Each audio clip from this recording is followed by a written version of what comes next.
Assalamualaikum warahmatullahi wabarakatuh. Shalom, salam sejahtera bagi kita semua. Om Swastiastu. Namo Buddhaya. Salam kebajikan. Pada kesempatan kali ini, kami akan menjelaskan tentang pasar obligasi, nilai obligasi dan likuiditas obligasi. Di sini saya akan menjelaskan tentang pasar obligasi.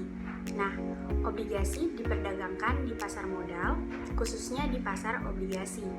Di Indonesia sendiri, obligasi diperdagangkan di Bursa Efek Surabaya atau yang biasa disingkat dengan BES. Nah, berikut adalah data obligasi dari Bursa Efek Surabaya selama tahun 2003 hingga 2005.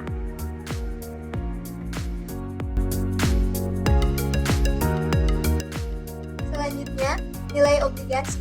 Nilai obligasi dapat berupa nilai maturity, nilai pasar, dan nilai intrinsik.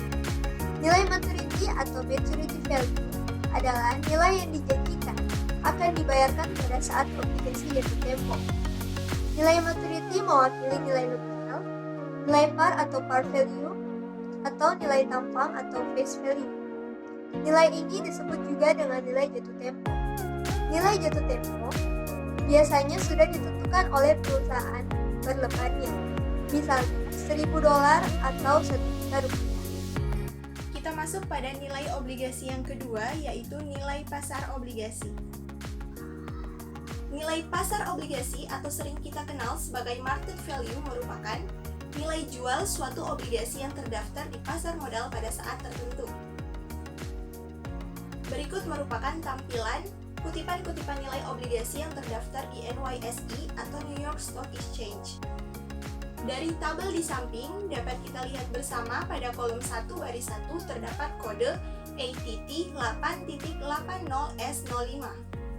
ATT ini menandakan bahwa obligasi ini diterbitkan oleh perusahaan yang berinisial ATT, yang dalam hal ini nama perusahaannya adalah American Telephone and Telegraph. Dan untuk kode 8.80 ini menandakan bahwa perusahaan ATT tersebut membayar kupon sebesar 8,80% setahunnya yang dibayarkan setengah tahunan, untuk itu diberi kode lagi S. Dan untuk kode 05 sendiri ini menandakan bahwa obligasi ini akan jatuh tempo pada tahun 2005. Selanjutnya kolom 2 yaitu hasil sekarang atau current yield. Perusahaan ATT mencatat angka 9,5%. Angka current yield ini didapatkan dari hasil bagi antara nilai kupon sekarang dan harga pasar. Untuk kolom berikutnya, perusahaan ATT mencatat angka 260. Hal ini menandakan selama hari tersebut, jumlah transaksi yang terjadi adalah sebanyak 260 volume obligasi. Kolom selanjutnya yakni kolom nilai tutup. Angka yang terdapat dalam kolom ini merupakan nilai pasar terakhir yang dicatat pada saat pasar obligasi ditutup pada hari itu. Dan untuk kolom terakhir yakni kolom perubahan bersih, perusahaan ATT mencatat angka -1/2. Hal ini menandakan nilai penutupan obligasi turun sebesar -1/2 poin dari nilai penutupan hari sebelumnya. Nilai intrinsik obligasi. Nilai intrinsik atau nilai fundamental atau nilai sesungguhnya dari suatu obligasi adalah nilai yang diestimasi dengan mendiskonto semua aliran kas yang berasal dari pembayaran kupon ditambah pelunasan obligasi sebesar nilai par pada saat jatuh tempo. Nilai intrinsik obligasi dipengaruhi oleh kupon, waktu jatuh tempo, nilai par sesuai dengan persamaan atau rumus yang digunakan untuk menghitungnya.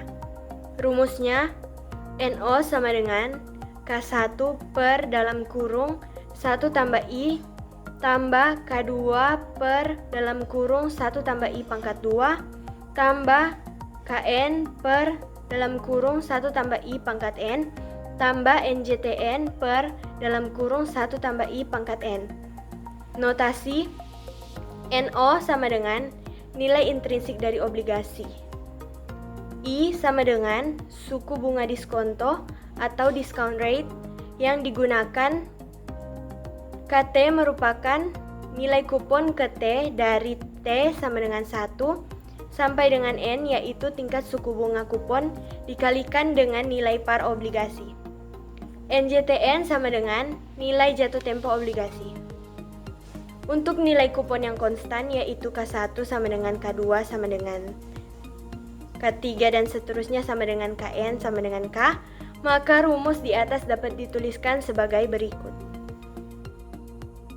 Rumusnya adalah NO sama dengan sigma T sama dengan 1 sampai N K per dalam kurung 1 tambah I kali T tambah NJTN per dalam kurung 1 tambah I pangkat N, di mana NO adalah nilai intrinsik dari obligasi, T adalah periode waktu ke T dari T sama dengan 1 sampai dengan N, I adalah suku bunga diskonto yang digunakan, K adalah nilai kupon ke T dari T sama dengan 1 sampai dengan N, dan NJTN adalah nilai jatuh tempo obligasi.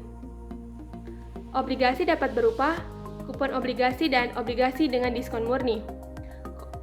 Kupon obligasi adalah obligasi yang membayar kupon, dan kupon adalah bunga yang dibayarkan oleh obligasi untuk periode tertentu, umumnya tiap setengah tahun atau tahunan. Dan obligasi dengan diskon murni merupakan obligasi yang tidak membayar kupon, sehingga obligasi dijual dengan harga diskon. Jika obligasi tidak membayar kupon, maka nilai intrinsik dari obligasi saat tertentu dapat diperkirakan dengan rumus NO sama dengan NJTN per dalam kurung 1 tambah I pangkat N, di mana NO adalah nilai intrinsik dari obligasi, I adalah suku bunga diskonto yang digunakan, dan NJTN adalah nilai jatuh tempo obligasi. Oke teman-teman, saat ini saya akan membahas mengenai likuiditas obligasi. Namun sebelumnya, saya akan menjelaskan apa itu likuiditas dan apa itu obligasi. Likuiditas merupakan kemampuan suatu perusahaan dalam memenuhi kewajiban jangka pendek yang dimilikinya pada saat jatuh tempo. Dan yang menjadi kewajiban di sini merupakan utang yang harus segera dibayar beserta dengan harta lancarnya. Dan untuk utang jangka pendeknya yaitu seperti utang usaha, dividen, pajak, dan lain sebagainya.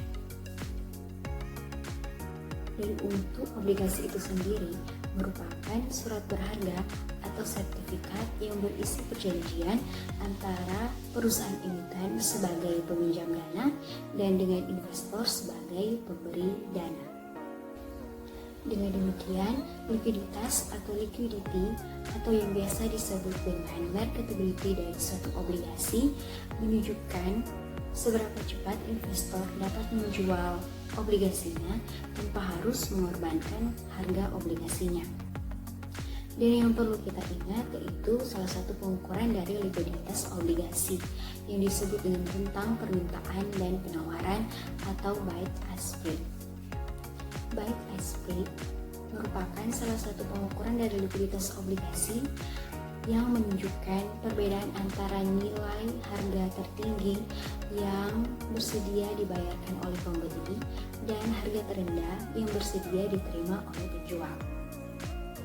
Dan dengan demikian, yang menjadi kesimpulannya bahwa likuiditas obligasi berpengaruh positif terhadap perubahan harga obligasi, karena ketika likuiditas dari suatu obligasi mengalami kenaikan, maka akan menyebabkan kenaikan terhadap perubahan harga obligasi. Demikian penyampaian materi dari kami. Lebih dan kurangnya kami mohon maaf. Salam sehat, jaga jarak, dan Jangan lupa pakai masker. Semangat!